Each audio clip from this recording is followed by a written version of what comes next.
This problem was asked in CBSE 2012. Question is, find a unit vector in the direction of vector A equals to 3i minus 2j plus 6k cap. Clear? कैसे इस problem को solve करेंगे ये देखते हैं।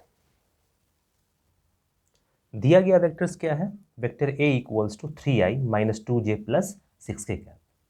रफली उसको हम लोग वेक्टर की हेल्प से ड्रॉ कर सकते हैं। सपोज ये वेक्टर A है और इसी डायरेक्शन में यूनिट वेक्टर भी फाइंड करना है। तो कैसे फाइंड करेंगे ये समझते हैं। सबसे पहले इसके मैग्नीट्यूड को निकाल लेते हैं। इस वेक्टर का लेंथ कितना होगा? लेंथ और मैग्नीट्यूड दोनों इक्वल ही हैं, इक्वल ही होता है। तो लेंथ या मैग्नीट्यूड इसको निकाल के हम लोग आगे बढ़ते हैं। तो जो मैग्नीट्यूड है वो कैसे फाइंड करेंगे ये देखते हैं। मैग्नीट्यूड के लिए हम लोग x कंपोनेंट, y कंपोनेंट और z कंपोनेंट सभी का स्क्वायर करते हुए उस पर रूट लगाते हैं। इस तरह से x कंपोनेंट का स्क्वायर, y कंपोनेंट का स्क्वायर, z कंपोनेंट का स्क्वायर रूट ओवर। इसको सॉल्व करने के बाद हम लोग लिख सकते हैं a। यहाँ पे a पे हम लोग वेक्टर साइन शो नहीं कर रहे हैं क्योंकि मैग्नीट्यूड है ये हो जाएगा 49 दैट इज इक्वल्स टू 7। ठीक है। अब जब इस वेक्टर का लेंथ कितना हो गया 7, ठीक है, मैग्नीट्यूड कितना है 7, कहने का मतलब है इस वेक्टर का लेंथ कितना है 7। तो जब कभी भी हम लोग वेक्टर लिखते हैं या वेक्टर बनाते हैं तो उसमें मैग्नीट्यूड और डायरेक्शन दोनों होता है। तो अब मैग्नीट्यूड पता है, मैग्नीट्यूड कितना है 7, तो इसको यहाँ लिख लेते हैं।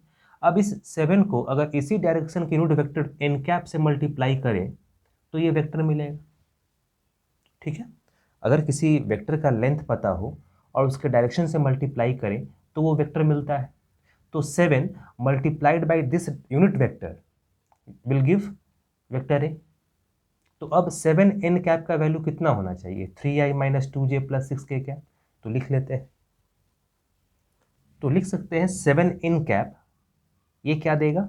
यूनिट वेक्टर, सॉरी ए वेक्टर, क्योंकि मैग्नीट्यूड को जब डायरेक्शन से मल्टीप्लाई करते हैं तो वेक्टर मिलता है और इस वेक्टर का वैल्यू कितना है? 3i minus 2j plus 6k cap. अब यहाँ से एन कैप निकाल सकते हैं। This vector divided by this 7 will give unit vector. तो फाइनली हम लोग एन कैप क्या लिख सकते हैं? 3i minus 2j plus 6k cap divided by 7।